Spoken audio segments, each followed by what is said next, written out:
Hello, everyone, Hey and guys! happy Wednesday. Welcome to the Movie Couple Livestream. Woo! I'm Wendy. I'm Dustin. And we have so much to talk about today. Just like all these stuff. I kept on getting like emails and like my Twitter was going off, and I was like, why didn't my notification go off earlier about this? Like I had my phone on me the whole time, and it was a little bit of a mess. So we apologize for starting a little bit late. But we do have so much to talk about. We're talking about, I just got to go to my banners, otherwise I don't know what I'm talking about. Movie theaters in California may start to reopen on Friday. We're talking about Universal CityWalk Hollywood reopening today. San Diego Comic-Con going full digital and free. Into the Spider-Verse 2 has begun production. The showrunner for Batwoman talks about how they're handling the exit of Kate Kane, and that we could see also, and this is a final topic, even more action in the second season of The Mandalorian. So let's go ahead and get started, and I hope all of you guys are doing well. Thank you so much for being here. It's a hot day today in LA. Yeah, it's getting up like 97, and this, it's only the beginning of summer, so once July starts coming around, it's going to get toasty. Yeah, it's a little too hot for my liking. Like when we took out the dogs earlier at, I think it was like 10:30, maybe 11, it was already almost 90 degrees. And I was like, okay, dogs, go pee. Let's go back inside now. Go do your thing, yeah, because I don't want them to be in the heat for too long either. It's like Navi handles heat a little bit better than Falcor. And even she was kind of like, ugh. Put me there. Let's walk over to the shade. Let's go to the shade. So I'll hang out there. So I can sniff and everything. So, oh man. And we have been doing, I gave you guys a double upload yesterday. We did the trailer reaction for Bill and Ted 3 Face Music. It's like the worst. Yeah, it's worse. It's the worst to air guitar. It's so bad. Jeez. Excellent. Excellent. Excuse me. Do you know when the Mongols ruled China? Wild Stallion! I can't do it. I'm so excited about that movie too. I know. It looks so good. It looks really funny, and I really hope the way that it looks like they're just going to be playing with some time travel shenanigans again. Yeah. So, which is kind of the heart of what Bill and Ted are. Yeah, and I also like that we saw, like, because they travel. If you haven't watched the trailer reaction yet, it is up on our channel. It's probably probably right next to this video. It'll be like one of the last things to be uploaded. That and You Should Have Left. But with Bill and Ted, like I was telling Dustin, because we were kind of trying to guess the storyline. I was like, I have never cared less about a storyline and more about the movie itself. It doesn't matter to me. It's Bill and Ted. It doesn't matter what the movie's about. Yeah, just like you just want to hang out with the dudes. And that's pretty much it, Alex Winter. They could just be going off on their own adventure, even if it's just like, we didn't become the world famous, the singer, the band that wrote the song that united the world. Yeah. Kind of a thing. Exactly. And it's just them that's just having fun kind of a thing. It's so funny. And like Buff Keanu, or Buff Bill and Ted, should I say? That was hilarious. Those were some pretty good suits. It took me a second to go. Do you think it's suits, or do you think they superimposed? I think they're suits because I don't think Keanu Reeves. I mean, don't get me wrong. Keanu Reeves is probably in good shape. However, I don't think he's that big. I think he's more of like a leaner kind of a build. But yeah, in the trailer, I mean, he was ripped. He was huge. Yeah. So and then of course it was and the bald head and the mohawk. The whole thing with the tattoos and everything cracks me up. Like I cannot wait for this movie to hit theaters because I so want to go. It would be a nice, very lighthearted, entertaining, movie to go back to the theaters to see. And then we also did a trailer reaction for You Should Have Left. Which looks, honestly, this looks like a really good, creepy kind of movie. To where I wouldn't mind actually sitting down and watching this because it does kind of give you that. It's a really good psychological thriller. Yeah. But there is, it looks like a small element of like supernatural in there with, with The thing crawling out of the bathtub. Nope. I know you love those kind of moments. Oh God, it just like those images like that stick in my head. Like there was a movie called Unborn, and the movie itself is just okay, but there was an image of an old man like doing like kind of the Linda Blair walk, but down the stairs, and his head was not facing the right way, and I just like I could not deal with it. Well, even in the last episode of What We Do in the Shadows, you know, when they were all locked up in that closet, and he goes, oh, it's this way, and he opens the door to the old lady, and the old lady just like totally turns her head and starts like crawling around. What is that called? Exorcist style. I can't do it. Like it's just because it's not like that's not how bodies should be, and it just like things like that really bug me, and it creeps me out. If you want to watch both of those trailer reactions, they're both available on our channel now. We are going to be filming a few more. After we end this live stream, a couple of them is going to go up on Patreon. So if you're a Patreon supporter, look for those coming very soon to Patreon. Let's see what some of you guys are saying before we jump into like the next topic. Do you think? Oh, we have a super chat. Let me just read Jack's real quick. Do you think with the Batwoman news that they will be a complete different storyline than planned? We're gonna get to that towards later in the show. There's a whole thing where the showrunner kind of talks about the decision about the recasting, and it's not going to be Kate King and stuff like that. So we're gonna. I mean, it's pretty much I'm guessing that it's going to be like we're going to get a partial season 1 again, because you have to reintroduce the whole. You have to reintroduce your main protagonist. Yeah. Now.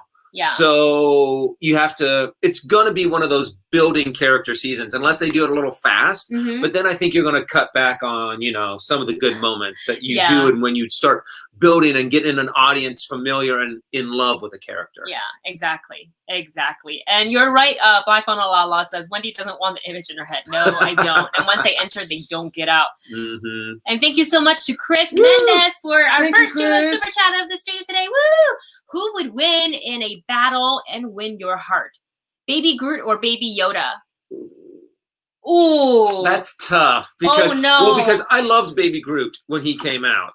And the fact that, you know, he still can kind of communicate by, you know, simply saying baby. I mean, he just says, I am Groot. I am Groot. And that is super adorable. Yeah. I think, though, Baby Yoda Baby Yoda, I think, would win in a fight. Wait. Well, it says right here, who would win in a battle? Baby Groot? Baby Groot or Baby Yoda? Okay. Oh, to win your hearts. Winning my heart, I gotta give it a Yoda. I gotta give it a Baby Yoda. The baby hands with the big eyes and like the eating frog and the drinking tea and all that stuff. Like I just can't with it. Just Dustin has been buying me just all the Baby Yoda stuff. Before Christmas came around, that's when all of the pre-order stuff came online. So I was like, for Christmas, Baby Yoda, Baby Yoda. And then I realized, it doesn't come out until May. It's such a hard question to answer. There is no right answer or wrong answer because it's both. Even though this does not mean Baby Groot is not cute. No, not at all. We love Baby Groot. Remember when Baby Groot threw up because they were jumping? Perry and I sat next to each other during the screening for that. And we both like giggled for 5 minutes straight. I felt really terrible for the people sitting around us. But yeah. And like she would start laughing and then that would get me to start laughing. And then we would both stop. And then one of us start kind of like, you know how you try to hold the laughter back and your shoulders just shake? But obviously we're sitting next to each other, so we know. So we're just like, just next to each other. And then everyone's around them going, oh, great, they're giggling again. Oh my God, yeah. So I'm so sorry. But winning a battle. Well, it does say battle to win your heart. So I think it's two separate questions. Who would win in a battle and would win your heart? Right? Would you read that as a separate question? Or is it the same question? No, you're right. I think Baby Yoda does have a heads up because he does have, you know, the Force, and he does seem to know how to use it, even though he's a baby. Okay.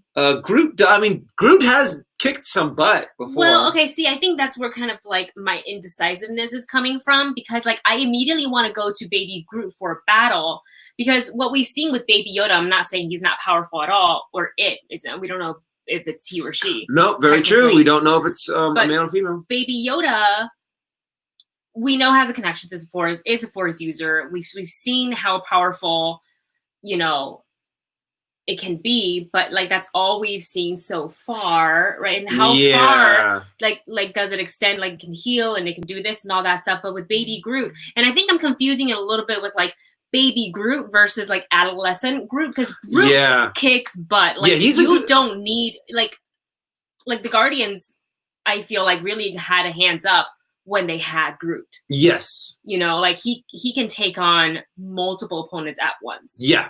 Especially full-grown Groot, you know? Yeah. In the very first Guardians of the Galaxy. So, yeah, I mean... So that's kind of why I want to give it to Baby Groot, even though we didn't really see Baby Groot do as much as, like, adolescent Groot or adult Groot. Yeah. But, like, the potential is there to do multiple things and, like, using the Force.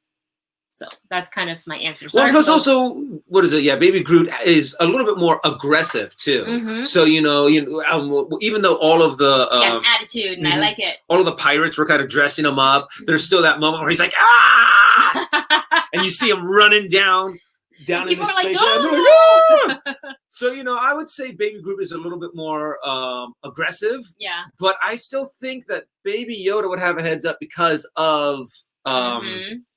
Because of what is that called?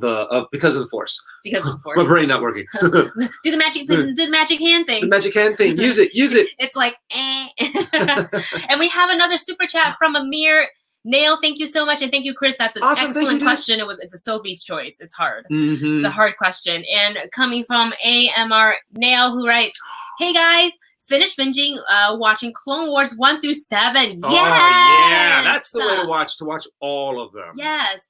Don't know what to do with my life now, LOL. We felt the same way. Like, what do I do now? Yeah. Hearing Rebels isn't as good. Is it still worth watching? Yes. Our answer is absolutely yes. Yes. It feels like maybe it starts off a little bit slower because it's building its world.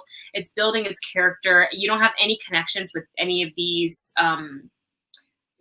characters yet. Yeah. But you will, and they're like really, really, really fantastic. And if anything, watch it for if you're not going to watch it for Ezra or Kanan, because I would say they're the two main characters. Yeah. Like, watch it for Chopper, watch it for Sabine for sure, and watch it for Hera.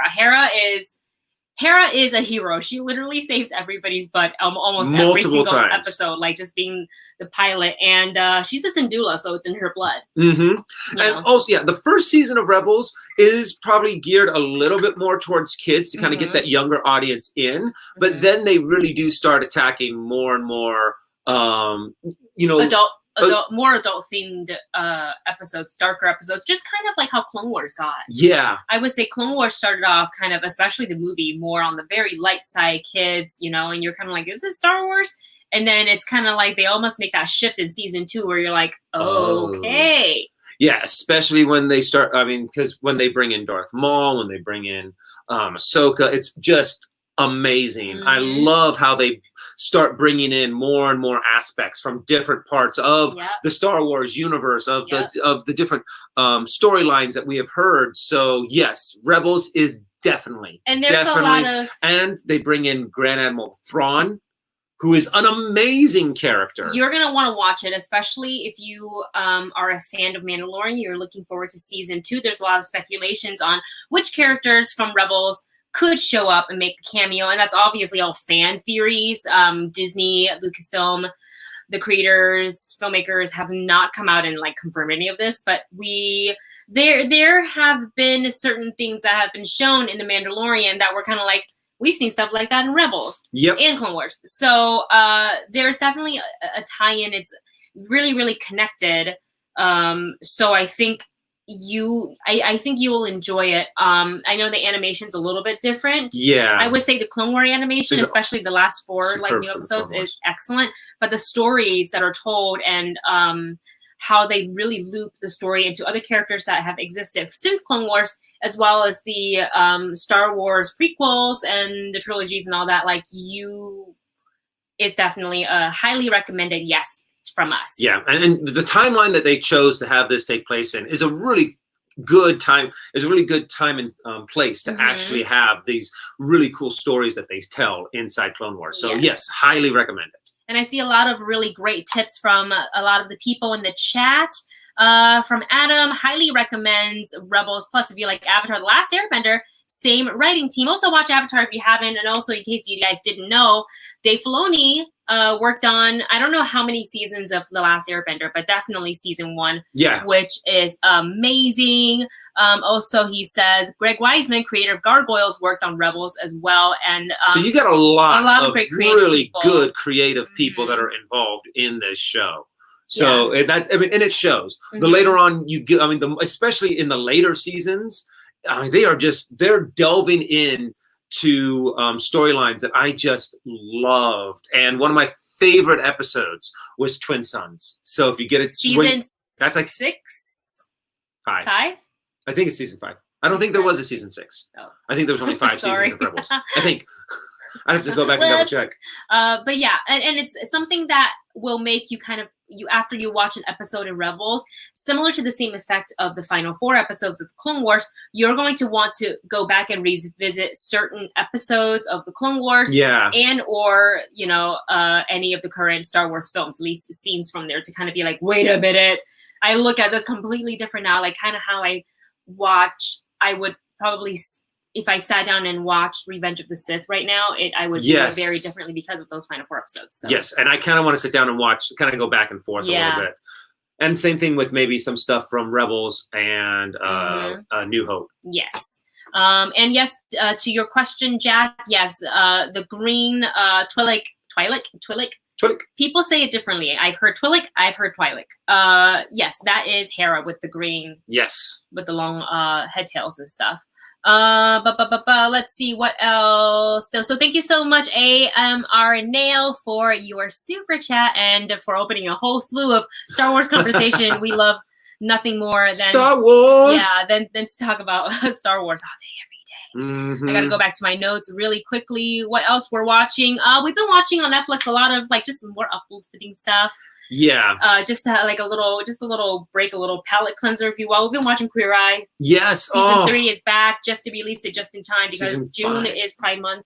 Did I say season 3? Yeah. I was like, season 3. They're a lot further along than that. Season 5. So yeah, it's been really great. They're in Philadelphia, and it's just like a nice, uplifting show. It's like our favorite part is probably the home makeover part, where Bobby gets to kind of come in and redo somebody's space, make it work better, make it less cluttered, and actually decorate it. Like it looks like you picked up like a West Elm catalog. You're like, oh look, it's my living room. Match. Let me just throw this in there. Like I kind of Bobby does such an amazing job. Yeah, the unsung hero. He really, really is. We always cry with Kuramo, but we feel like we're coming home with Bobby. Yeah, and then Jonathan is always just like purely the most entertaining person, but I really like every single host. Yeah, that's on. Everyone does an amazing job on that show, and it's sometimes when you first see a show that's like this, you're wondering, are they real? Are they being genuine? And there's been so much stuff that has come out that just shows that that's how they really are. Didn't one of the couples from season 1 invited the Fab Five to their wedding? One of the guys they made over brought up enough courage to kind of invite them, propose or rekindle like the relationship with his wife or girlfriend or something like that. And then they had a wedding. That couple invited the Fab Five. I don't know if they went, but I think that's like super cute. Like, I think that shows like the impact that they had on that person in their life. Yes. So.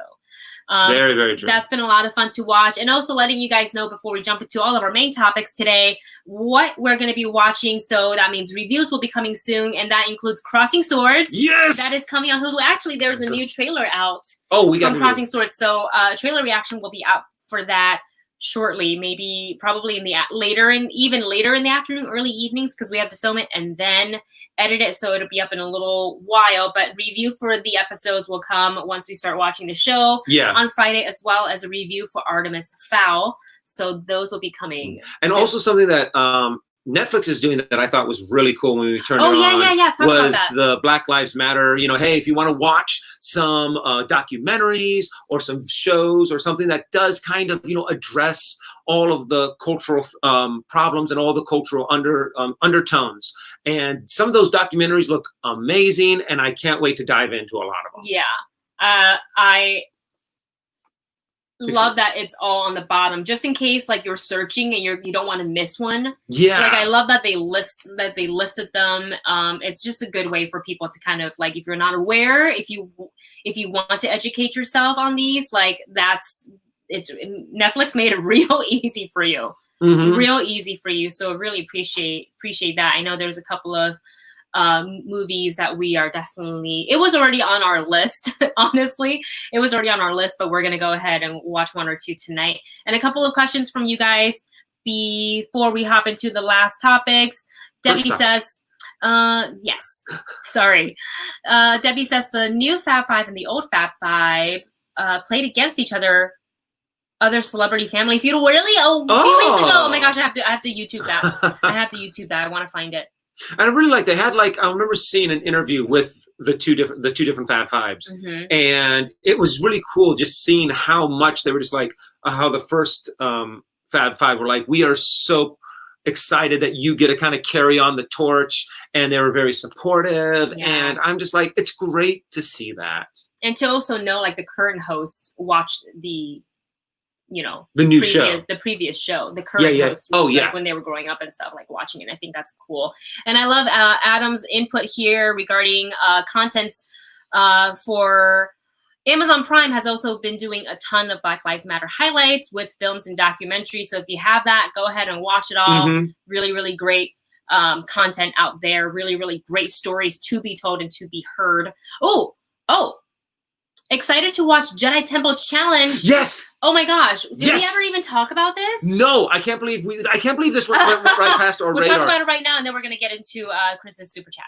Okay, and I mean, this looks like the Hidden Temple game show, but mixed in with Star Wars. And I saw the trailer for it, and I was like, "This is so cool! When is this coming out? Where can I sign up? Because I want to be in this show. Yeah, I want to be a Padawan. But it's for kids only." And I'm like, I did enter ourselves. I applied us for what's the one? The Hidden Temple. The Hidden Temple. I applied for that when it was a thing for Quibi. So I don't know if that's still because production and stuff like that. So we will see. But fingers crossed. Maybe they like our application. They're like, sure, bring them onto the show. Why not? I cannot believe we hadn't talked about it. I know. There's a trailer, right? Yeah. And it looks amazing. I have not seen it. It looks so amazing. I want to be on that show so bad. Oh, man. Okay, I've not seen it. When is that coming? I don't know. It may be this Friday. Ooh. What if it was? Well, then, we get it. We're definitely going to watch it. And thank you so much, Chris, for your super chat. Speaking of Star Wars, for each of you, what is your favorite? Oh, thank you. I forgot. My mouse highlighted, but I didn't put it on this. Let me start it over. Speaking of Star Wars, for each of you, what is your favorite Star Wars souvenir? Show us, if possible, and the Tokyo Disney vlog was awesome. Thank you so much, Chris. I didn't. I'll be super honest. You mean besides my many hundreds of dollars worth of lightsabers that I bought from Disneyland? Oh man. So I think I've shown you guys my lightsaber, the one that I built, which I think is amazing, and I love being able to take it apart, switch out the crystal that's inside, and have it change colors and change sounds. And I also got the Obi-Wan Kenobi replica, which is also really cool. But if we're talking about something smaller, I actually have the pin that I got. Oh, when okay. I made my Star Wars. What is it called? When I made my Star Wars lightsaber. So when you go and do the experience at Galaxy's Edge and you build your own lightsaber, depending on which pack you pick, they will give you a pin that coordinates as that. So the cast members, I think, can easily define you. Yeah, and see which one. See which things to give to you, which I think is perfect. I like that one more. Yeah, this one's what happened. This is what is it? The nature one. What happened was I originally built one. You can built the nature one, and what happened was I was expecting to be able to get the different crystals and be able to. This is when they all limited so much stuff. They limited everything you can get, and we had gone before, and we were like, okay, well, when we come back, we'll do it, and we'll be able to get all of this stuff at once. And I was so upset because at that time they weren't allowing you to. So I kind of got a little too upset, and I did apologize later. And I was like, you know what, I would like to return this. And they no problem. They refunded my money. And then I went again and I did a different one. because that's why I have two. Yeah. So I mean, I would love to be able to get all of the different pins because they're so cool looking. Yeah. But that would be another $400, and I'm like, I don't know if I have that much money to be able to blow on just lightsabers. Just lightsabers. Plus, we want to build a droid. Yes. And there's that. So, and like, I kind of want. Do we want to do like a his and hers droid? Yeah. Or do we want to build Maybe. just one? I think we'll attack that problem when we get back to Disneyland. Yeah, when we get back to Disneyland, take a look at our finances. My favorite Star Wars souvenir. I mean, aside from the Ahsoka Tano lightsabers, that's got to be my favorite. Those are so cool. I knew when we made the reservation and we actually got confirmation and everything, that's when we were going to visit Galaxy's Edge for the first time. I told Dustin, I don't care what else we do that day. I don't care if we don't get to go inside the cantina. I don't care if we don't get to try blue or green milk. I will rebel if I can't get the Ahsoka Tano lightsaber. I rebel. So he was waiting in line at the cantina. I think there's a vlog too on our channel. Yeah. If you kind of just backlog it and just kind of go way back. It's on the playlist. And I had to wait in line, a very long line of getting the Ahsoka Tano lightsaber. And right before I even made it into the shop, because there was a queue outside the shop, he texted me. He's like, hey, we can go into the cantina now. And I was like, okay. Man, and that was like a full-on at least 45-minute experience inside the cantina. And we were trying to close out our check, and I told the server, I was like, yeah, I'm trying to go back to Doc Ondor's to find to get back in line for my Ahsoka Tano lightsaber. And he right away goes, oh, you better go now so they don't sell it. I was like, what? That's a possible thing? I thought everybody was only allowed to buy one. I don't know. So, but we went, we waited, and she got him. Didn't even blink. I'm usually, when I buy things, I'm like, do I need it? Do I want it? I was like, no, this were bust. I didn't buy anything else that month, just so we were saving up for what we could potentially spend. So I would say the Ahsoka Tano lightsabers, I've always wanted them. Those are my favorites. I'm trying to think what else. Other Star Wars souvenir. Perry got me this cool pin from the Star Wars Celebration in London. Oh, you have it right up. Oh, yeah. And plus, it's Ahsoka. So she knew. She knows. She was like one of those things that you're like, you can't go wrong. If you're going to buy a souvenir for Wendy, if you get something Ahsoka, it's cool. It's usually, I'm going to just cry about it. Yeah. So that's really cool. That's what I have. So those are our favorite Star Wars souvenirs that we have. We still have a lot more, I think. I think we also have the R2-D2 popcorn bucket. Popcorn bucket. There's so much. There is just so much pops. I don't know if I would call them souvenirs. Yeah, I think they're that's just merchandise. I think collectibles is probably a better way to go because I even have the Black Series Darth Vader helmet that has all the sounds when you take it off. Yeah. I got for my birthday one year. It's on display. We've got tons of different lightsabers. We have tons of different costumes. Yes. So it's we have a nice little collection.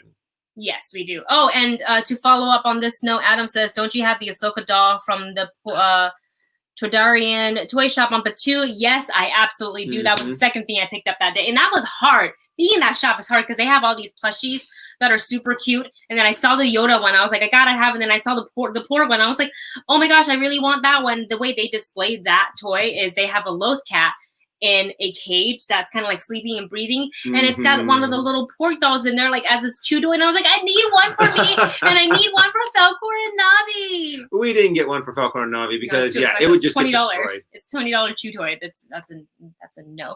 They did have a little Ewok chew toy that I got from Petco that they destroyed. Oh yeah, that's right. Almost immediately. Ewok. Almost immediately. Okay. Oh. I mean, I don't want to take up the whole entire stream with just Star Wars merchandising talk. So let's go ahead and hop into our topics. And this is a long topic, so we're going to go on this for a little bit. But one of the main things is that movie theaters in California can begin reopening on Friday. And I jotted down a bunch of notes, so I'm going to go ahead and read them off to you guys. So Governor Newsom gave the green light for movie theaters to open in counties that meets state criteria. And they can start reopening as of this Friday, June 12th. But will this happen immediately? I would think most likely not, because theaters are going to need, this was only announced yesterday on Tuesday. That's not enough time for theaters to kind of have like an overall solidified plan. They need to restock their concession. They need to provide enough, oh, my mouth is so dry today, to provide enough personal protection equipment for their staff, like gloves, face masks, sanitizing supplies, seat covers for the seats. Oh my gosh. Any necessary changes that's going to keep their staff and guests safe. And then just a little bit more notes here. According to the guidelines, this is released by the state public health officials. It requires theaters to limit showings to 25% capacity. Oh. Or a maximum of 100 attendees, whichever one is lower. So they have to really plan that out. And if you have like an AMC that's like an AMC 6, you're screwed. I mean, you're going to have some business, but it's going to be so limited. Yeah, as opposed to, you know, like 200, 300 seat, you know, like, I don't know if theaters are that big. I think maybe 250 at the biggest. Probably at the most. I mean, so yeah, that'd be less than 200 people. I mean, you can have less than 100 people in a theater at a time. Exactly. Because 100 would be a little bit less than 50%. Yeah. So yeah, probably only have 50 people in the movies theater at any given social time. Distancing. And they also want theaters to set up a reservation system so that customers will arrive in staggered time slots, staggered groups, to kind of further encourage social distancing. They're going to want theaters to have a separate entry and exit points. If possible, seating arrangements are going to be used to observe, you know, social distancing rules, especially if people are not from the same household. And then, of course, we've been talking about this since the beginning of time when places have reopened, as we can see, like Disneyland's, Disney parks that have reopened, Universals that have reopened, face masks are going to be required. And then for concession, theaters encouraging the theaters to utilize online ordering or phone order, so people can go pick it up and just like very quickly, like you pick up.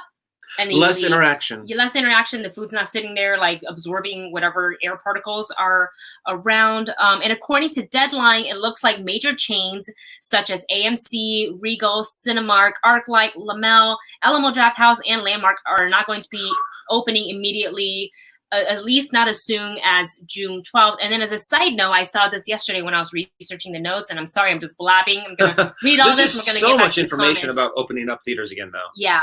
And we need to know because we're all film lovers. So we're ready to go back, but is it safe? So as a side note, for AMC reported that they have lost $2.2 billion during their shutdown due to COVID-19. And in a statement, AMC says it is focused on its liquidity as it looks to fully reopen worldwide in July.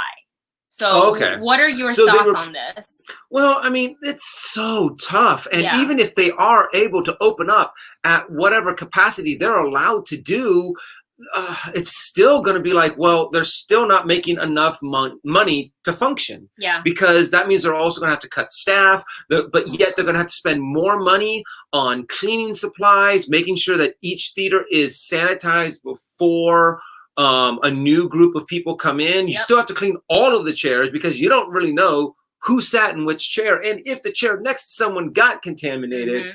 And it is just going to be so difficult to deal with. Right.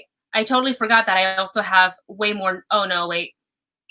Nope. Okay. I thought I had some more notes elsewhere, but that's for another topic that's kind of in the same vein as this one.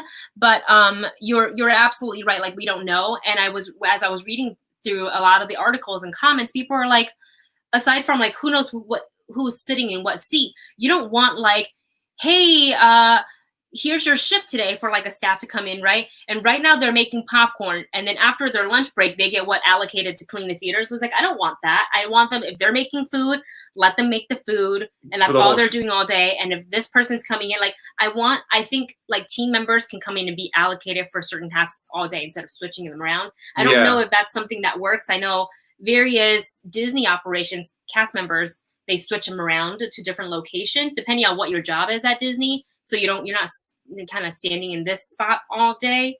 So I don't know if that's how it works in theaters. And go ahead. But yeah, I mean, still with that too, I mean, you're going to have to supply so many masks to all of your employees, so many gloves. I mean, because, and also anytime you go to the, what is it called? An employee goes to the restroom, they have to take off their gloves, wash their hands, put on a new pair of gloves. So, I mean, the movie theaters have their work cut out for them. So I just hope that they're able to find something that works for them, something so they can still make money, so they can still stay open. Yes. Because that's the last thing I want, is for them to be like, you know what? It's not worth it. Screw it. We're shutting down. Yeah. Kind of thing. We're just going to file for bankruptcy and we're done here. And I know that's like a hard hit for people, for a lot of businesses. Like I'm hearing more and more about smaller businesses, especially closing down, but you're looking at a $2.2 billion loss. That's a lot. And, you know, if AMC is struggling, other theaters are struggling as well, I'm sure.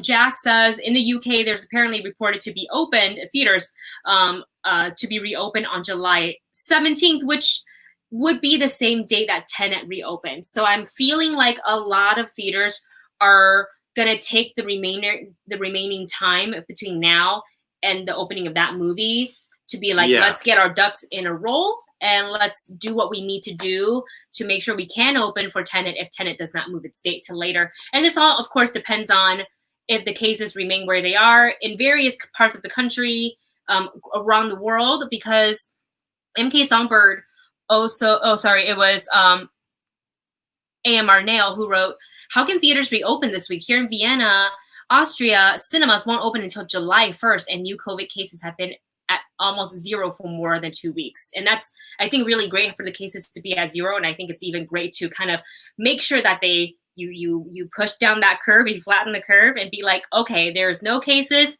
for a month. Let's go ahead and go to reopen the theaters with precaution. MK Songbird writes, will 25% capacity really cover the cost of daily operations? That's what I was thinking, you know? So, I mean, is it even worth for the movie theaters to open with that 25% restriction on it? So it's kind of, it's kind of, you still have to pay the staff. I mean, you still have to pay the electricity bills and the air and the AC bills. So all of those things are going to be cutting out their bottom line. So it's, you know what, maybe what they're planning on doing, hopefully with these new restrictions, they're first going to be doing like soft openings kind of a thing to kind of experiment, try to see if they can get this down. What can they do for this? And then when the big summer rush happens for July, that's when they're like, okay, we got a handle on this. Now let's open the doors completely. Kind of thing. So it just gives me so much anxiety. I'm thinking about like the cleanliness of the theaters, which is going to be uber important, right? You have to wipe down all the high touch areas, so all the door handles, the seats. And they said that they're going to do seat covers. And I wonder if there'll be disposable ones. So you just put them at wherever, like you have a reservation system of, you know, where people sat, or do you just take them all out anyways? Actually, I think probably the better thing to do is, because you don't want to, you kind of waste seat covers in a sense to where you have to cover all of the chairs and then take off all of the covers. And then you have to have people who, to handle them. What I think you do is, as people enter enter their theater, put on here is your seat cover.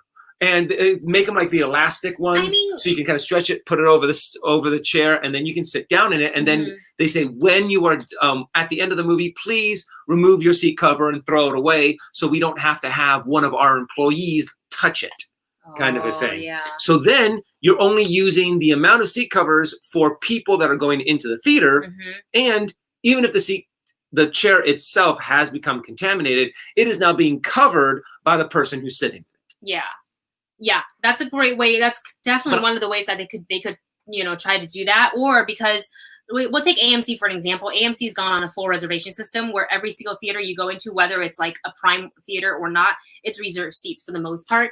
So maybe the theater can take a look at their reservation, and they can have the staff going prior to showtime and put all the seat covers on those seats, assuming people aren't buying last minute tickets. Yeah. And if they're going to utilize like staggering arrival groups, then everybody's going to have to show up early, or you'd be like, you can't enter because we didn't prep your area.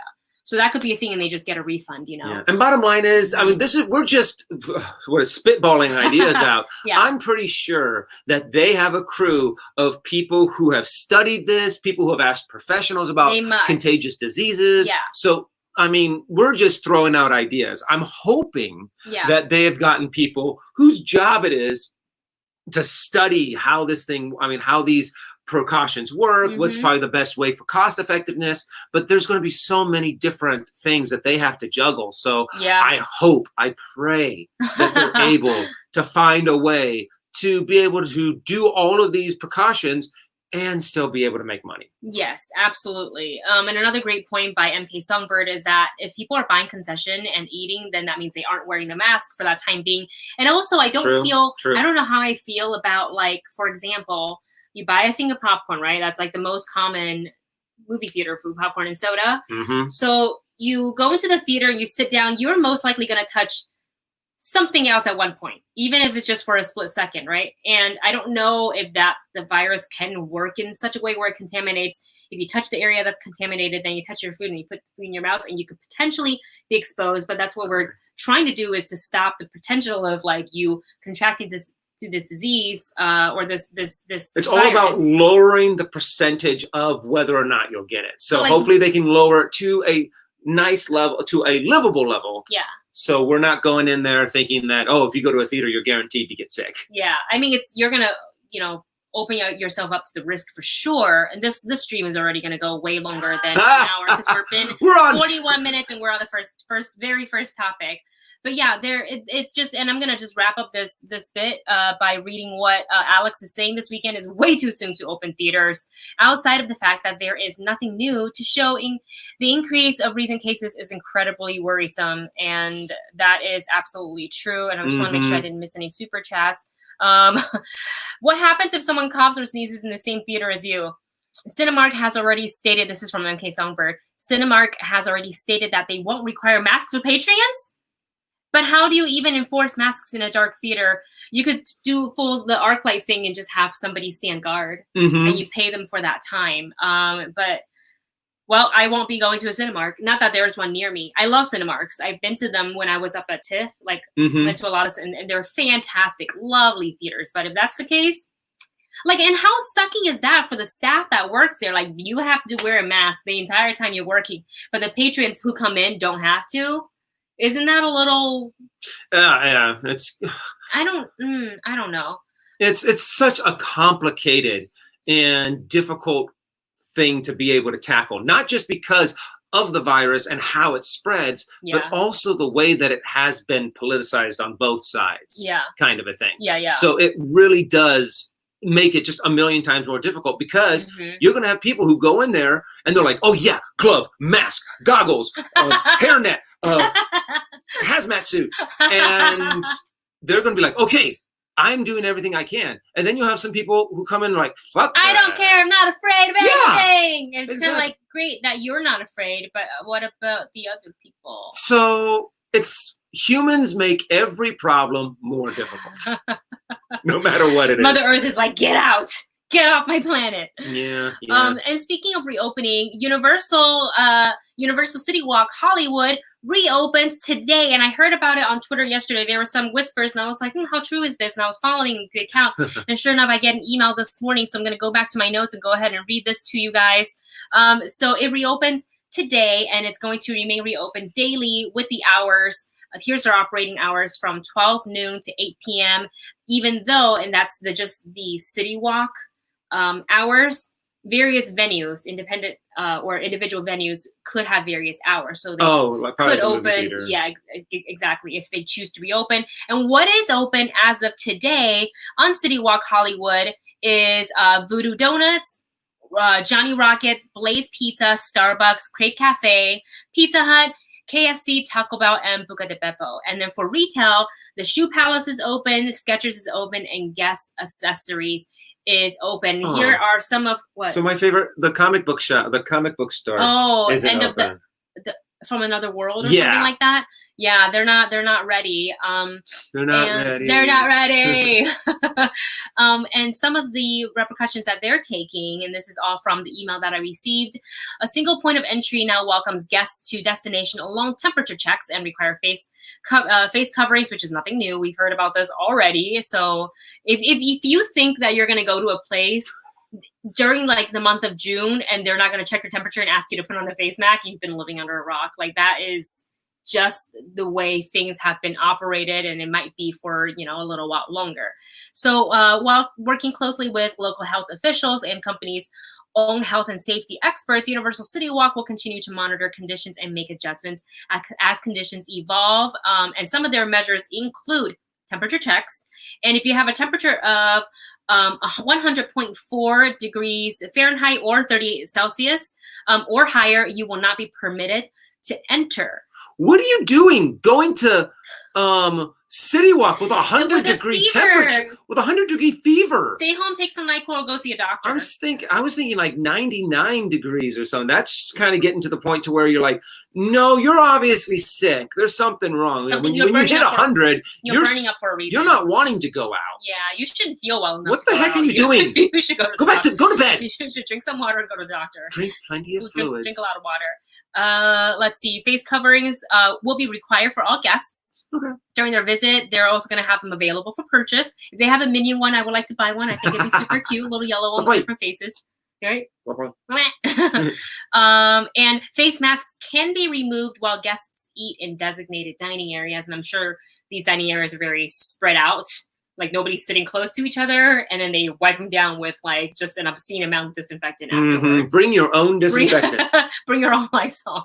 Limited occupancy at all venues to help enforce social distancing, and guests are encouraged to stay 6 feet away from other guests who are not a part of your household, because you don't know, you can't kind of trace their where they've been, where they haven't been, and this and that. There's also going to be floor markings on the floor that's going to help you maintain distance. We've seen this in Disneyland openings in Shanghai and in Orlando. No, Orlando hasn't opened yet, but Universal in Orlando, they've been using those same floor markings. So there's going to be helpful for when you're standing in line at a Voodoo Donut and you're waiting to go in line and get in the donut, to get your donut. You can just kind of, that line's going to be the longest line ever. It'll wrap around the entire CityWalk, because without everybody the COVID, wants your Voodoo Donuts. It's good. Voodoo Donuts. I'm sorry, I'm dyslexic. So. Oh my gosh. But with all of this frustration on how to open these things up, how to run it, how to put masks on, how to cover chairs, how to keep everyone safe and still try to make money, we actually have something that's going to be absolutely free. And I am super excited to hear this, that San Diego Comic-Con is going 100% digital and 100% free. You can go to Comic-Con. You can go to Comic-Con. You can go to Comic-Con. You get a Hall H pass. You get a Hall H pass. You may or may not get the exclusive merchandise depending on where your place is virtually. Very true. But it's still cool that now you can go to every single one of these panels. And it makes sense, because being able to live stream a panel is probably something that is just, okay, let's just start doing that. I mean, it's got to be so easy, because one, they're already filming it to put it up onto the big screens usually that they have at every single panel. So I'm excited to be able to go to, because, when even if you're at Comic-Con, you're running around from place to place to place to place, and you're like, I'm not able to see this. So I'm not going to be able to learn about, what's going on in this, whatever this panel is talking about. But, I'm excited to be able to just kind of do Comic-Con at home and order some stuff online from merchants. Well, exactly. I'm going to support the independent businesses that we have been supporting for a long time. And I had to scroll back up because I was like, just in case I missed a super chat. And sure enough, I did. This is from Sergio Wagner, who says, I am sorry, but reopening is irresponsible. Certain places are rushing to reopen, and I understand why. The economy, people have to live, and they need to make their living. But I also, in a way, feels it's a little irresponsible, because we're trying to, if we just reopen and then we're doing this, the virus goes down, great, but it's not what's the word that before you find out, when it completely goes away, what's that terminology? When you completely eradicate something? Yeah, eradicate. If it's not we don't have a vaccine, it's not eradicated, and we just start reopening, and then people start congregating, and then it's like a seesaw of going back and forth. So it's it really, really sucks. I can't tell you how much it sucks for us financially. We've taken a huge hit because of COVID. Our life, everybody's life has completely changed. And you know, being friends with a lot of like small business owners. Yeah. A lot of them have to make drastic adjustments. They're losing tons of money, and Comic-Con is one of the things where they're not getting to go this year. Usually that's like their like big money making period, and how they can like meet new clients and network, throw out some exclusives for us fans and stuff like that. And like it won't be the same. It won't be the same. Like, you know, because being there at the Comic-Con, is a little bit different. So like I want to thank Sergio for your super chat, and honestly, in a very big regard, it's very irresponsible, because it's not the businesses that are going to be taking the threat, the danger. It's going to be the people that are making minimum wage. It's going to be all of those employees working the front line, the popcorn stands. They're the ones that are taking the risks. The CEOs and the big wigs, they don't have to come. They're like, yeah, let's open while you guys go out and work, while I stay home in my and I do all of my meetings and stuff from Zoom. So in a sense, I mean, it really sucks for a lot of people who are like, well, either I don't pay my rent or I go and risk my life to make money. It's just hard all around, because I hate that businesses are suffering. And I even see like a big giant company like AMC has lost tons of money. So if that's happening to a big business, it's happening to a small business. I don't want to get on the soapbox and continue to talk about like how we feel, but it's so difficult to talk about this stuff without getting political. And honestly, I kind of don't want to. I want to talk about movies. I want to talk about the fun things that we've been doing. Last thing I want to do is to get into a political debate with you guys. Yeah. But sometimes it's like so hard not to walk that line. Don't stoke the fire. Yeah. But I do agree. I feel like it's a little irresponsible to have opened so quickly and so fast. I think California is a little bit slower, but not as slow as I thought they were going to be. Yeah. But you know, if that's the choice that people want to make, because people are suffering and they need to make money and economy is dying and all that stuff, then sure. But also, it's people. We're going to have to choose whether we go out or not. And right now we're going to choose to stick to our routine that we've been doing for the last 3 months, which is a lot of not going out. Yeah, honestly. And that's the thing. We actually have the option to be able to be like, you know what? We're not going to go to the movie We go to Trader Joe's and that's it. We go to Trader Joe's. That's our going out places. And honestly, I have to admit, Target has been not as bad as I thought it would be. Yeah. It's a lot less crowded. Empty. Since it's so huge. Yeah, it's a lot easier. People easier. Avoid each other with their carts. Are like, no, you stay there. And they were, doing their best to kind of organize the lines. Oh my god, yeah. Oh my god, I almost hit stop cam. Sorry. Woo! I wanted to go back to my notes about Comic-Con. So Comic-Con is going digital and free, and thank you to Debbie for sending me that tweet on Twitter. And this is tweeted out by Steve Weintraub from Collider, and basically, Comic-Con is going digital. It's going free. It's going to go happen the same time as it was originally scheduled, July 22nd through 26th. And Comic-Con promises there's going to be panels and presentations on films, comics, gaming, TV shows, and etc. from various publishers and studios, pretty much like what we've seen before, but now in a virtual space. And fans can still participate in activities.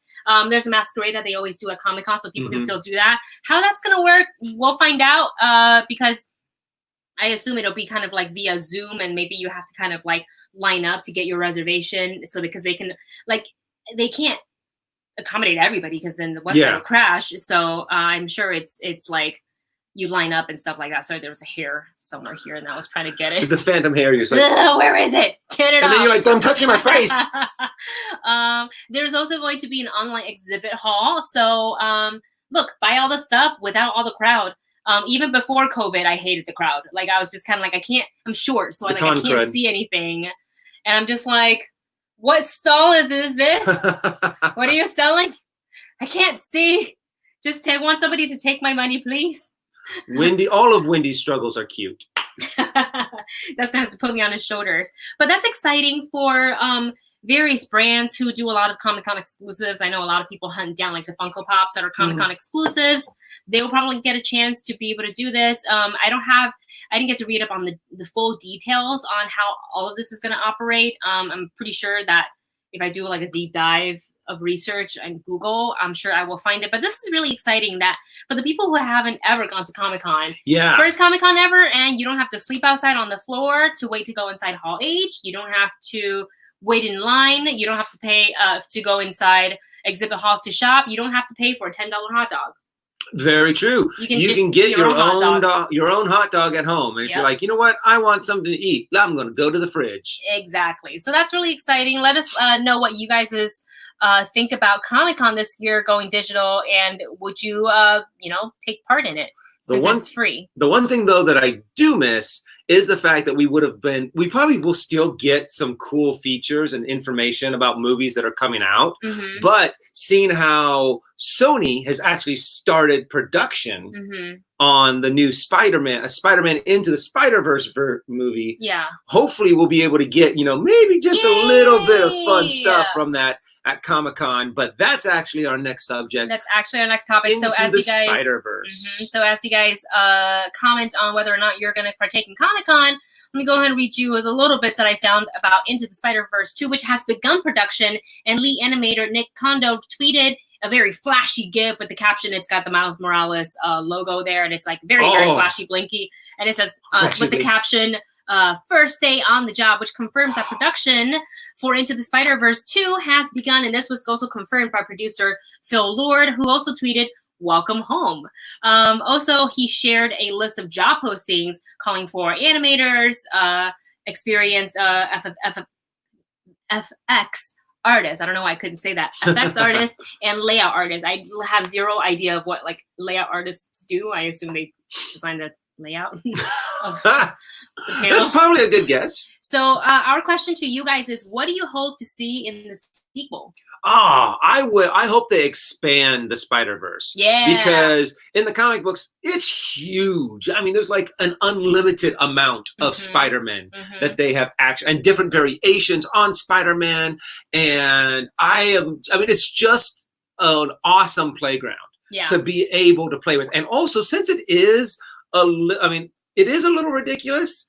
So you could do so much with it to where you'll be able to bring in. I think it'd be funny if they bring in, like a Tobey Maguire Spider-Man, or bring in Tom Holland. Holland. I mean, just start bringing in every iteration of Spider-Man and be able to transition maybe some of that into the live action movies. Like have Spider-Gwen show up in one of the live action Spider-Mans. I need more Spider-Gwen in the sequel. 100%.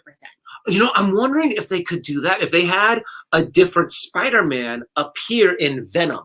So that in that Venom universe, it's not a Peter Parker. It's actually this universe that we have seen for the movie Venom is actually in a different universe. Yeah.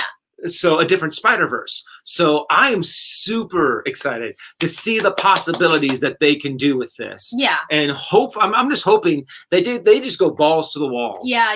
Kind of thing. And they're just like, let's throw in a lot of this stuff. Not right away, but they can start throwing it in Venom, throwing it in some of the Tom Holland stuff, throwing it in Into the Spider-Verse. So I'm excited. Anything is possible when you talk about multiverse, Spider-Verse. The one thing that, and I know it's the Miles Morales story, so obviously I would love that to continue. I don't want the spotlight to be taken away from Miles, because I think we've been craving for so long for his story to be told, and now it's like, yes, it's so good. Like I almost cried from happiness when I was watching it. Oh my God! Animation was so good when he finally embraces Spider-Man, and he does that leap of faith, and you're just seeing him fall with the little shards of glass, and then the camera switches around, and it's things that you can do in animation that is much harder to do in live action. I love animation for that reason. No matter how much they explore it, they really should keep Into the Spider-Verse about Miles Morales. Yeah. But then take all of the different universes and be able to sprinkle them in here and there and a little bit over here. Yeah. To be able to just kind of have that excitement of all of these worlds being able to be connected. But since they're in different universes, you can get away with so much. Yeah. So. Yeah. Sorry, I was just checking Live It. Hi, you guys. How are you? Sorry, I'm not ignoring you. We're just trying to stream our show. But yeah, I'm just so excited that it has begun production, which means we're getting a second one. And I feel like with the success of the first one, they're gonna really be able to kind of dig in and give us a lot more. And actually, greatness. You don't get much more successful than I was going to okay. You don't get as successful. I mean, more successful than what the first Into the Spider-Verse did by winning an Academy Award for Best Animated Movie. Yeah, really. Oh, so it's kind of like, yeah, go for it. We know it works. Yeah, can't wait. A lot of you guys are commenting on wanting Spider-Gwen. Jack Robbins says, I want more Spider-Gwen. David says Spider-Gwen was one of the highlights of Into the Spider-Verse. I would love to see a little bit of more Spider-Noir. Yes. And I hope they get Nicolas Cage to do the voice again. Because that's so cool. But I mean, there's so many fun things to do Into the Spider-Verse. Yes. So, I mean, why limit yourself to just stuff that you've already done? Why not bring in, Spider-Punk and all that good stuff? Yeah, absolutely. Let me see. I don't think you guys Spider-Man 2099. Yeah. So it's just going to be a lot of fun. It was one of our favorite movies in 2019. No. 2018. It would have been 2018. Yeah, 2018. So we are so excited and we are happy that we got to share that bit of news with you guys, if you guys didn't know already. And let's go ahead and move on to our next topic. We're talking about Batwoman. Batwoman's showrunner spoke out about recasting the role and what they're doing with Kate's character. So I'm actually going to go ahead and click on the link.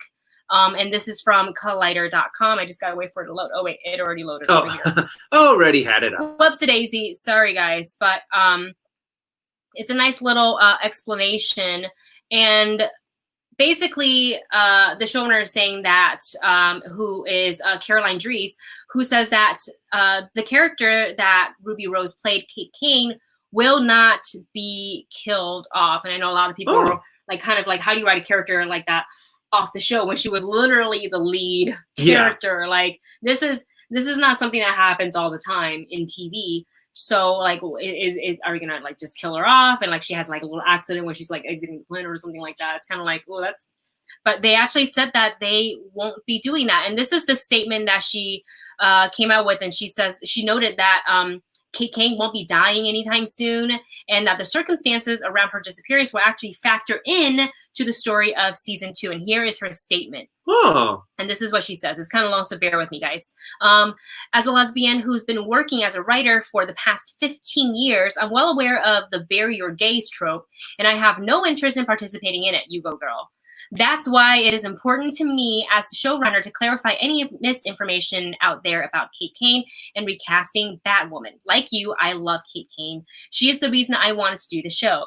We'll never erase her. In fact, her disappearance will be one of the mysteries of season 2. Ooh, okay. So we're not going to know what happened to her. Yeah. Okay. I like that. And honestly, then there's probably going to leave a lot of space, too, for her to come back. Exactly. And she continues in her statement, I don't want to give away any of our surprises, but to all of our devoted fans, please know that the LGBTQ justice is at the very core of what Batwoman is, and we have no intention of abandoning that. That is really, really great. That's a great statement. I like the direction in which they're going with that, because it does leave. I mean, obviously she's been very beat up by working on this first season. So they're like, okay, it sounds like they're like, okay, you know what? Tell you what, we can give you a break. Maybe you can make a couple appearances here and there. Yeah. And then if you decide to come back later, you can.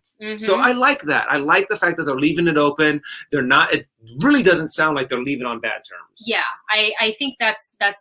Again, the statement, it's a good statement. I like that the direction that they're going is not simply just erasing the characters, so you don't have to worry about it, right? Yeah. Like I think it's more difficult, but also more creative to leave the character and kind of continue to write around that, like what's happened, and then continuously work through while you're bringing in this new character. And she actually has another statement regarding bringing in an entirely new character. She says, I did consider the soap opera version for a hot minute, selfishly because we had a couple of episodes already written, and transition-wise, it would be seamless since we already started breaking season 2. But upon further reflection, the EP Greg Berlanti helped me make this call, and he's way smarter than me about this sort of stuff. He's like, You know, I think we should just reboot the character in terms of reboot Batwoman as a different character, just to respect everything that Ruby Rose has put into the Kate Kane character. That sounds That's really, really great. It sounds like they're all working together, and this whole like kind of kumbaya kind of vibe. It really is. Yeah. You know, it's nice to hear from a production company that this is the way that everyone's kind of being treated, and everyone's being treated with respect. Yes, absolutely.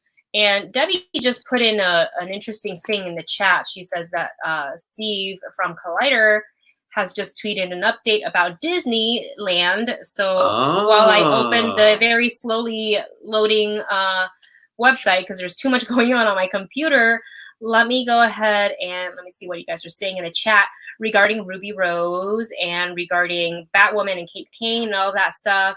Was it on the Collider?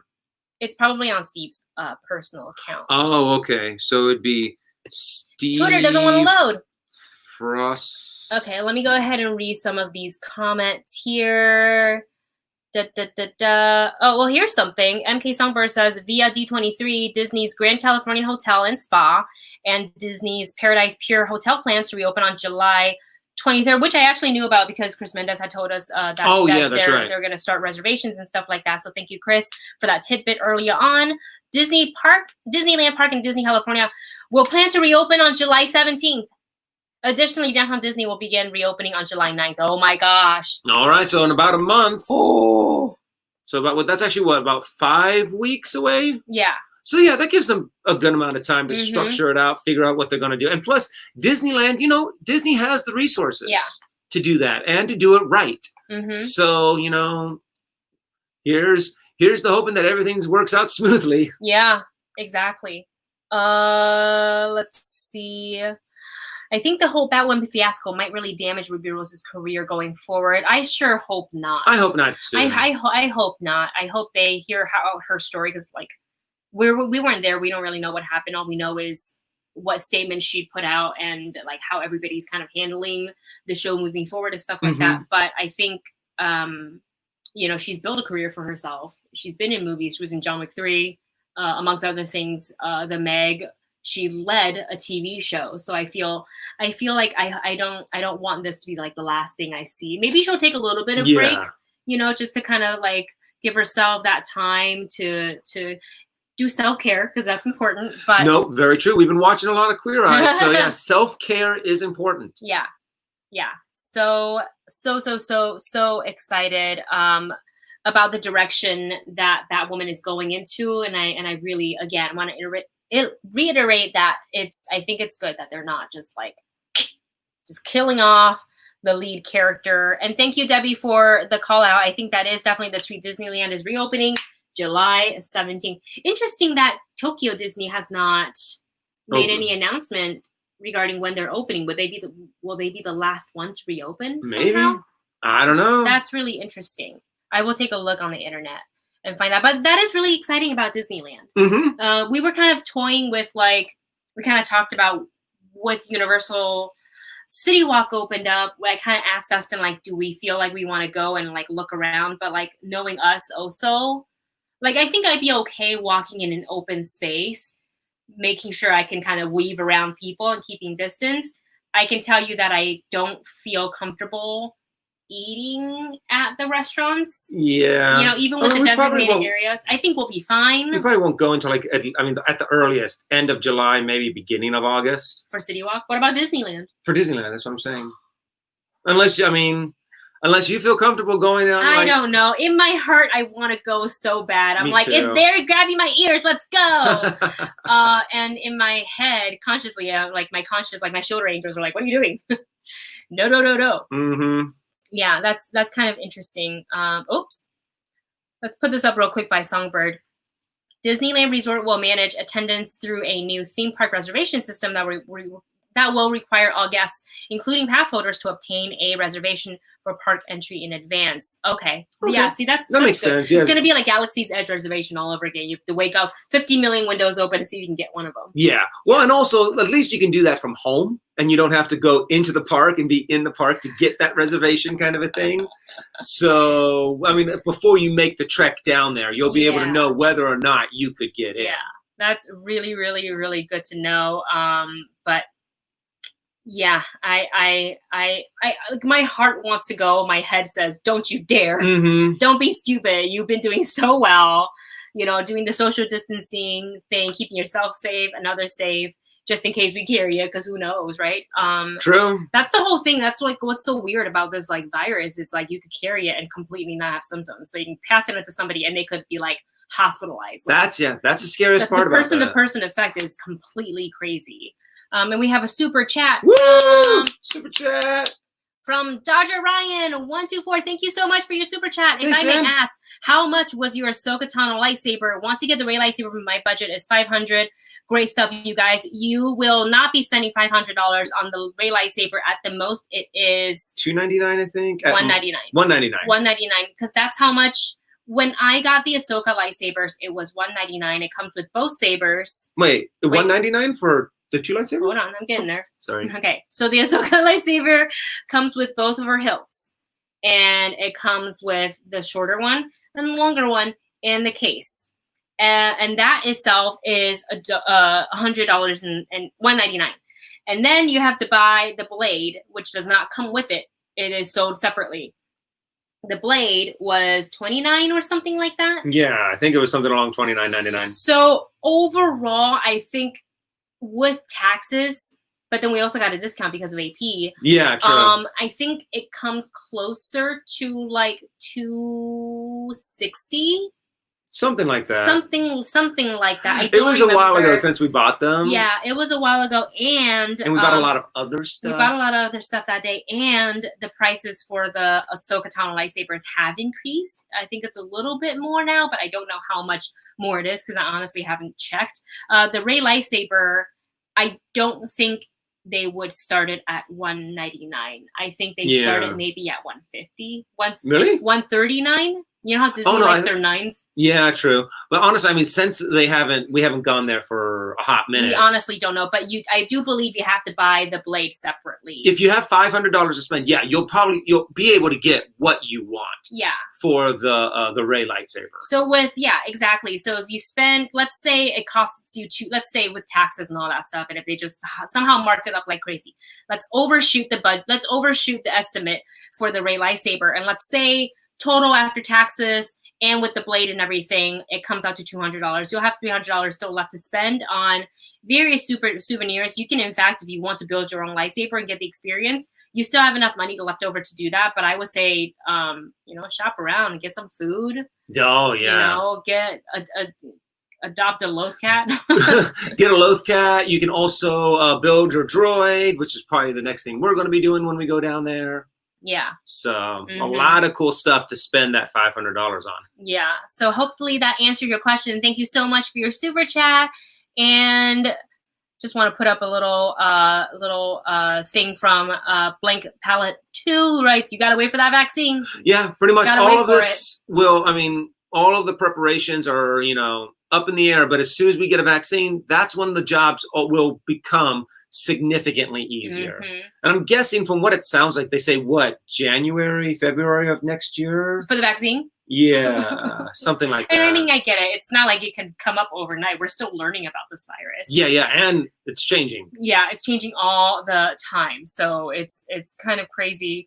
A lot of Disney chatter in the chat here. There was also rumors going around that Walt Disney World will limit guests to one park a day, no park hopper when they reopen. That's actually kind of smart. Though. Well, yeah, true, because it keeps it so you can keep it a little bit more contained. Yeah. So we're going to have to be patient and see how it all turns out, because we know we're not the only person who are Disney fans. Everybody and their mother wants to go back to Disney. So we will wait and see. We'll update, and we'll definitely take you guys with us when we go via vlog. 2020 is definitely the year of learning patience. Learning patience. For everything. If you haven't learned patience yet, 2020 says, be my student. AMR Nail says, where can I buy lightsabers online? Amazon. So for the lightsabers, you have to, if you want the ones from Galaxy's Edge, like the official like Rey ones, Ahsoka, Obi-Wan, all of that, you would have to go to Galaxy's Edge. They're not available online. However, if you want to get the replicas are not licensed, but they're still good. Yeah. We would recommend. There's a couple different places out there. If you want something that you can actually like use and hit against another lightsaber, I went to a company called Ultra Sabers. There's also another one called Saber Forge, but I haven't bought anything from there. Ultra Sabers, we have multiple sabers from. Yes, and they have gotten better over time. They've gotten better over time. They're customizable, or they have the replica ones, I believe. Yes, to where they look almost exactly like the ones, but they probably have a small change just so they can sneak around. What is that called? Copyrights. Yeah. And they're very durable. Like, yeah. I feel very comfortable, like, giving the Ultra Saber ones a beating as opposed to, like, the Ahsoka ones where I'm like, wait, careful! Be careful with those. Nobody touched them but me. And we want to say thank you to Dr. Ryan for another super chat. Oh, my gosh. Woo! Thanks for the info, guys. By the way, eBay has your Ahsoka lightsaber for $1,000 with the case. Oh, my gosh. Well, I guess the only place you can get those lightsabers is at Disneyland. That's so much if no money. One's able to go to Disneyland, then you have a couple of those to sell. You kind of right now have a monopoly on those lightsabers. Oh my God! But $1,000 is so much. Nobody spent $1,000. I mean, I guess if you want to, you can. I guess if you have the money and you really want it. Then but that's not just like double marking the price up. That's like triple, quadruple. Yeah, I mean, because let's say if the let's say with everything it's $300. So that's at least three times more. And people are buying it because people want it so bad. And it's like, what if you like getting to a Disney World, getting to a Galaxy's Edge is not possible. Yeah. And or you're not guaranteed that they will have it in stock when you go. So then what do you do? That's like the only thing you want. For example, like I really wanted those Ahsoka Tano ears from Star Wars Day, the ones that Ashley Eckstein designed. Yeah. Within 3 to 7 minutes, they were sold out. Couldn't even get one. I was sitting there in that virtual wait room on Shop Disney. Oh my God. That day made me so upset. I woke up at 7 o'clock. She was quite upset. And I was like, I'm going to get this. And it's kind of like, I mean, I didn't tweet angrily at Shop Disney or anything like that. But I, because I didn't feel like screaming into the void. Like, they're not going to care. Yeah. But especially when they've already sold all of their merchandise. It was just a poorly executed shopping experience. Well, not only that, but they said they were sold out when they weren't sold out. And then Ashley Eckstein comes on and goes, they're not sold out, go back. And by the time we found out, they were already sold out again. And I'm sure people were screaming at her for like, how come this happened? I couldn't get one. It's kind of like, you guys, she's Ashley Eckstein. She may have designed the ears. She is not selling the ears. If you're going to scream at anybody, scream at the online platform that's selling the ears, but scream at the designer who had nothing to do with like the process. She does not run the website. She is not in charge of advertising and publicity. Nope. And she is not in charge of making sure that Disney is able to do their job correctly, or Disney websites are able to do what they're supposed to do. It was an experience. Yeah. Yeah. And I was trying to buy other stuff too, because some of my friends. My people. Oh, my people. My Disney people. Some of my friends were trying to get the Hoth mug, and like they're like, it's not showing up on the website. So I was trying to, from my end, to like purchase for them, and I couldn't do it. So it was insane.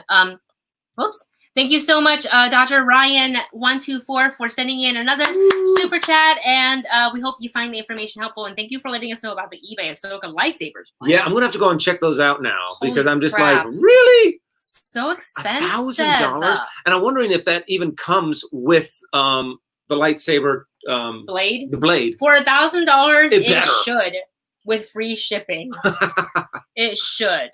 AMR Nail says Darth Maul, Ventress, Leia, and Rey lightsabers are the best looking. They are really cool. I love the Ventress design. lightsaber looks so good. I love it. I love it. I wish they would sell the Dooku one as well. Yeah, the Dooku one cool. It's got a little curve on it. Was it so? Do the Ventress ones actually connect? Because I know she's able to do that.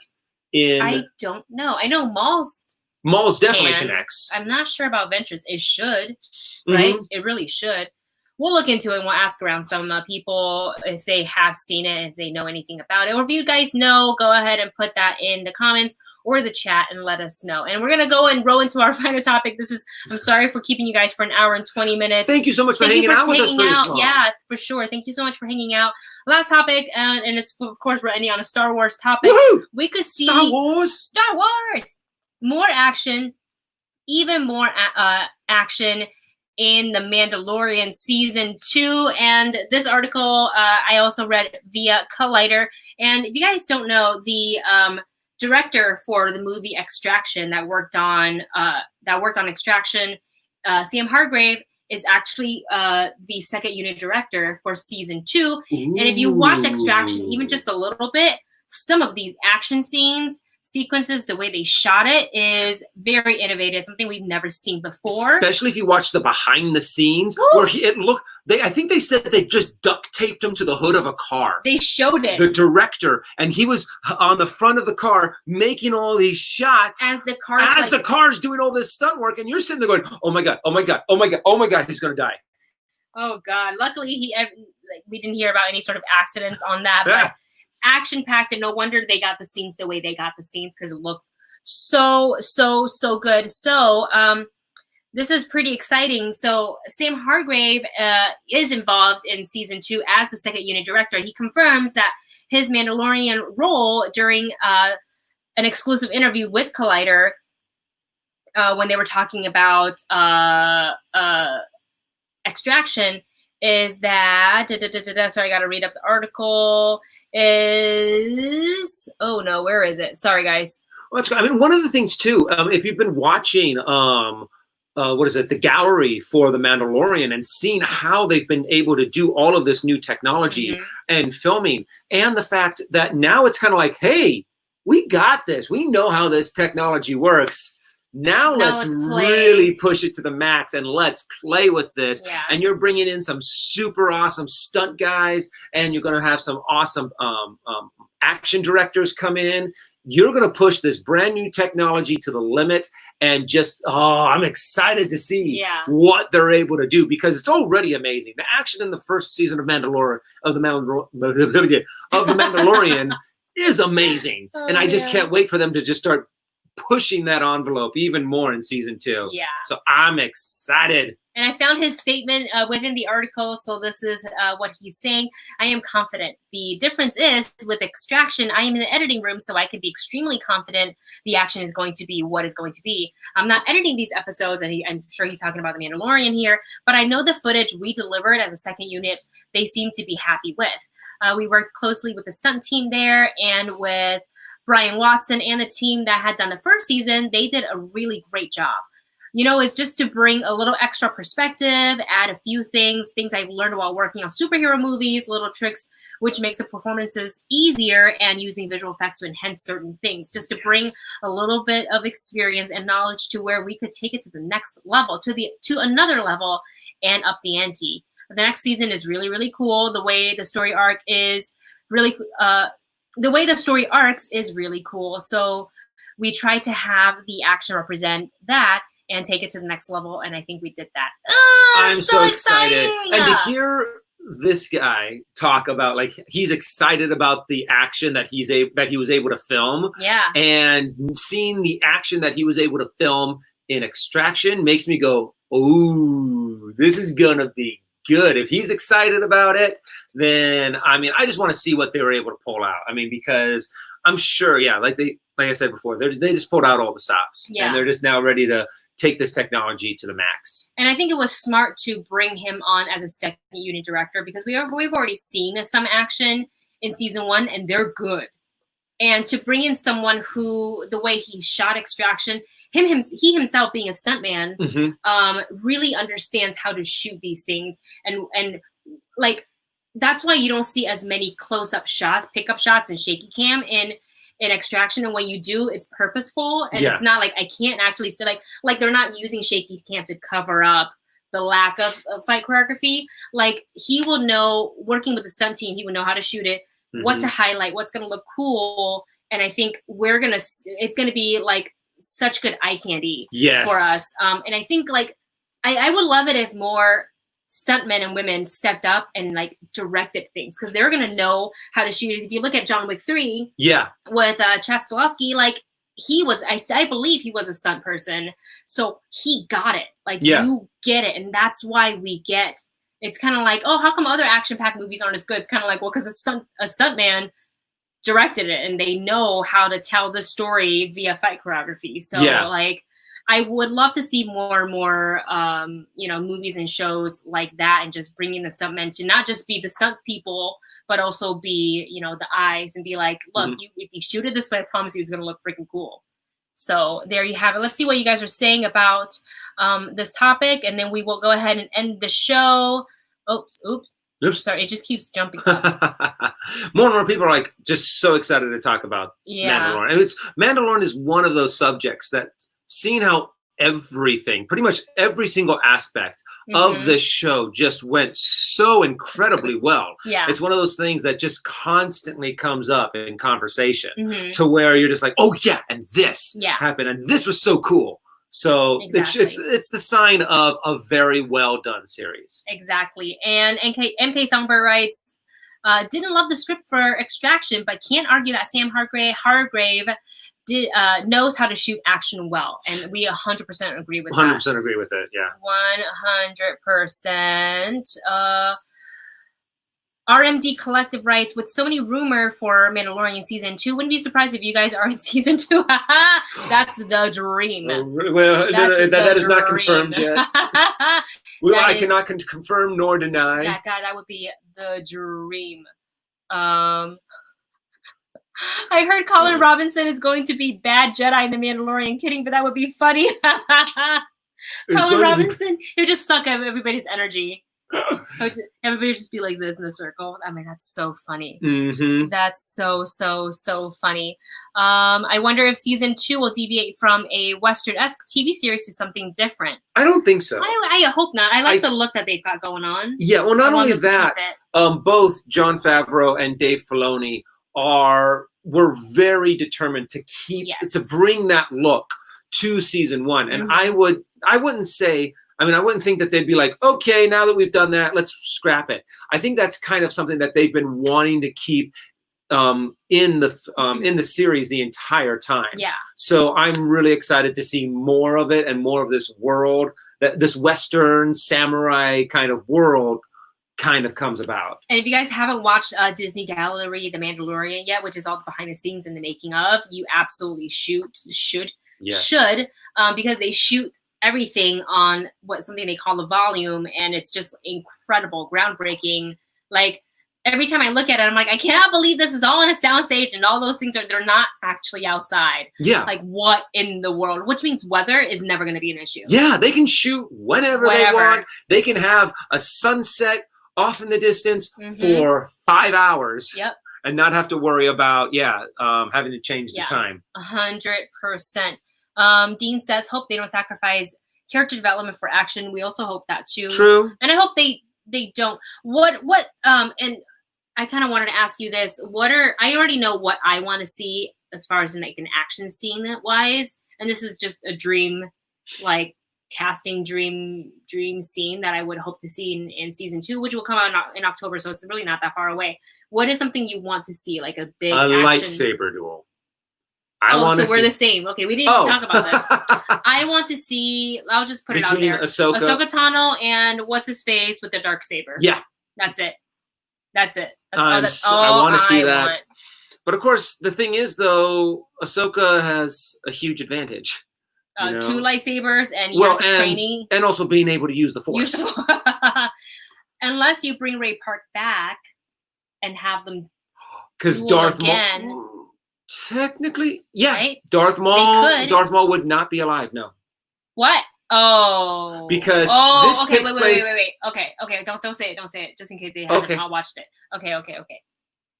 Okay. So yeah. So anyways, not to go into any spoil, but yeah, I mean, I would love to be able to see more and more characters make appearances or cameos to bring them to the forefront of Star Wars right at this time, and then to be able to do spin-offs of those characters as they've kind of, so like being able to bring Ahsoka into the Mandalorian, tell her story a little bit, and then we get the Ahsoka series, or Ahsoka and Sabine. Oh yeah, that's not an action scene, but well, I mean, an action scene of Sabine kicking butt. Yeah, some more explosions. Her, and if it's anything true about like Katie Sackhoff reprising her role as Bo-Katan, then we can see some like a lot of very sick Mandalorian action. Yeah, yeah, that would be another one that I would love to see too. And I love this comment from Vader's Pet Pig, who writes, "I think they will be using the Mandalorian as a live action catapult for our animation characters to jump into live action in another show." I hope that is 100% true. So many characters that I want to see come back. So, you know, Ahsoka, Ezra, I mean, yeah, I'm happy for almost every. Oh, and especially, I want to see a live action, oh my gosh, the name just left me. Who is it? The blue guy with the red eyes. Oh, Cad Bane. Oh, that works too. Thrawn, I want to see Thrawn and Cad Bane. They both have blue and red. You're right. I was like, what are you talking about? Oh, yeah, that's right. I described two of the exact same looking people. Yeah, so a lot of potential for like where the Mandalorian can go and what characters we get. And absolutely right, this can open up so many doors for new animated shows, new live action shows. So this is just the beginning, and we can't wait for more, you guys. Thank you. Oh, one last question though for you guys. What do you guys, I mean, because yeah, we can think about the Mandalorian doing bringing in characters from animation so they can get a live action reboot. But what about bringing in characters so we can have an animated spinoff in a certain direction? Because I mean, I guess we could have, like, if Cad Bane makes an entrance, or if we have another character that is from the Star Wars universe that has been live action, taking that and making an animated series out of it. So, oh yeah, and Boba Fett. Boba Fett's going to be in there. So, which is awesome. If they don't tell the story of how he got out of the Sarlacc pit, I'm gonna flip the table. I hope they show him getting out of that, to where it's. They have to bring in George Lucas for that, just for consultation. That was his story. That was true. But I think Dave Filoni probably would have talked about it already, because they in Clone Wars they had Boba Fett as a young Boba Fett in there, so he probably has a little bit of info on the on Boba Fett. Yeah, that's true. That's true. Well, you know, there's again, we can talk Star Wars for forever and a day, and we're running for an hour and 30 minutes. So sorry to keep keeping you guys here. We're going to go ahead and end the show. Thank you so much for all the amazing questions and discussions today. We always have so much fun with you guys. So we invite you guys to come back on a Saturday where we'll talk more about who knows what is going to pop up then. We'll probably usually talk about Disneyland and Star Wars, because what else? And food and dogs. And one thing that I saw in the chat at the very end, doing a flashback with Boba Fett, I would love to have them do kind of what they did with Clone Wars, to where you can like match it up to where they do some of the video from Return of the Jedi of him going in, and then, or they do like the sound effects of the fight scene, and you hear the Boba Fett, where? And then it goes into him being stuck in the Sarlacc. Yes. But I could like Wendy said, we can go on about this. We can go on forever. So thank you all so much. We will see you on Saturday, and keep your eyes out. If you haven't already, subscribe to our channel, like, share this stream so everybody else can kind of join in on the fun and the discussion. We will have new reaction videos and new review videos coming to you very soon to our channel as well as Patreon. So keep your eyes out for that. Thank you so much for being here, and we will see you on Saturday or the next video. Bye.